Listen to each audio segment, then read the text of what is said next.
In the financial industry for over 18 years, and I was making decent money, you know, doing pretty good, but I was always in that rut of having more month than money. At the end of the month, still had bills coming. It was like frustrating. It was like a frustrating cycle because I was like that rat on the wheel, just constantly going in circles, constantly going in circles. And then I decided to, God placed it in my heart to move to Charlotte. So I up and relocated from Virginia. When I came here, it was in 2007-ish, and right before that Great Recession hit, that was really bad. But when I came here, I didn't have a plan. Up, relocated, and everything was out of my pocket of expense. And as a result, blew through my savings, used credit cards, was maxed out, and then the Great Recession hit. And it was like, you know what, that was my come to Jesus moment, because I was scared, I was not sure what to do. I only had about $75 literally in my bank account, give or take. And I was like, I'm in this new city, people at my job are getting laid off left and right. I know no one here in Charlotte. And it's like, what am I going to do? I can't go back with my tail between my legs to my parents. I got to, man up right now. And as a result, I asked God for some guidance. And I said, you know what? Success leaves clues.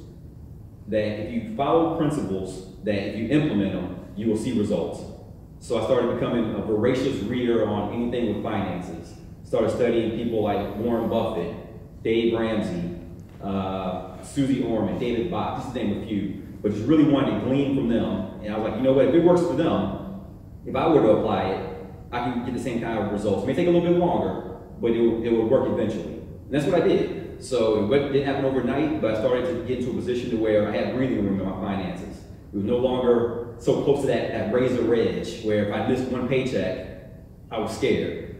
So from $75 in the bank to being able to pay off all my consumer debt, and our mortgage will be paid off in 2 years.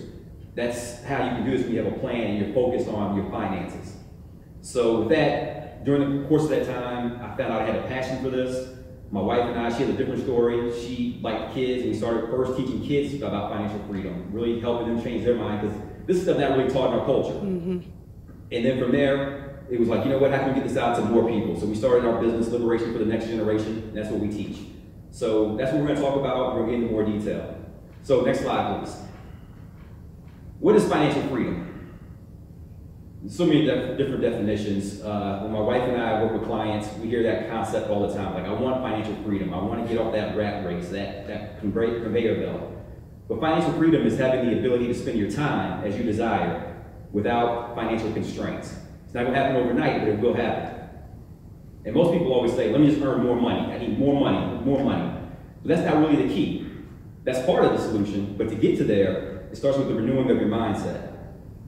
It says in Romans, renew your mind, be not conformed to this world. And that's the main thing we need to do with our finances, because we're taught to be consumers.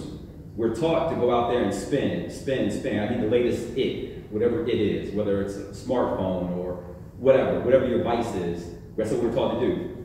But just getting more money without a plan is a recipe for disaster.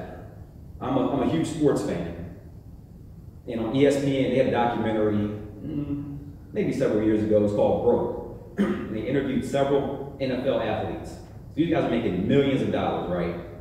At the end of their career, they had nothing to show for it. Statistically, about 76% of NFL players or athletes are broke within 2 to 5 years after retirement. So they're making all this money, but they have nothing to show for it.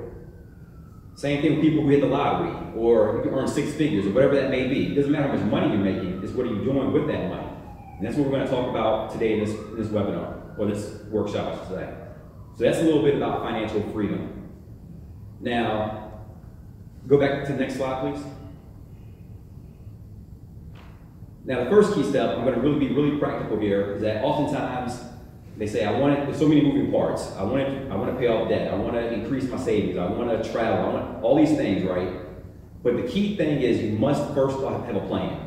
Now, I'm saying the B word in church, so don't get mad at me. A lot of people don't like to hear this word, but you got to have a budget. Budget is the first foundational step when it comes to building wealth. Now, when you hear the word budget, most people think it's cumbersome, it's difficult, it's a bread and water lifestyle. People feel oftentimes when we work with clients, my wife and I work hard so I deserve to treat myself. There's a saying, YOLO, you only live once, so I'm going to enjoy it now. Those are all myths and they're recipes for disaster. If you want to improve your personal economy, you must have a budget. It says right here, a budget is a plan.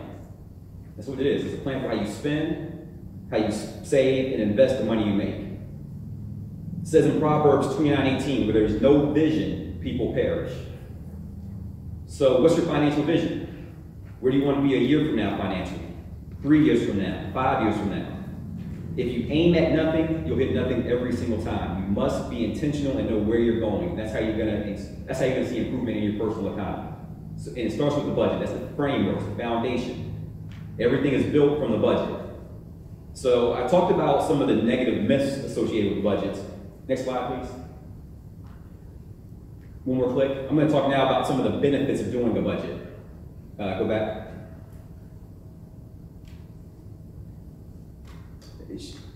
One more click. Does it? There you go. One more click again. The first budget is going to help you live within your means. That's critical.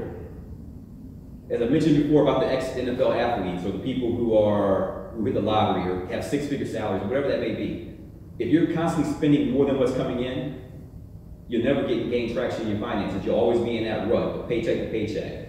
You'll never be able to accomplish some of your money goals. So you must live within your means. So think of it as the out-of-bound marker. It lets you know when you're getting too close to the line, you need to curtail spending and bring it back in a little bit. That's one of the key benefits of doing a budget. Next clip. Second, it makes you aware of where your money is going. Oftentimes, I see people who have an ostrich mentality, meaning they want to put their head in the sand, and if I don't see it or hear it, that's not my reality. But in actuality, there's power in knowing your own personal truth. Face where your reality is at, and you can start making the changes, the behavior modification, to see the improvements that you want to see. My wife and I, we were coaching a client, married couple, and they came to us and they were like, you know what, we want to get our finances in order, but we can never gain traction. Never gain traction. We had them do a budget, and they were able to determine that they were spending $500 a month in eating out between the two of them. They never had that clear insight until they did the budget and saw it on paper and saw to track their spending expenses. But $500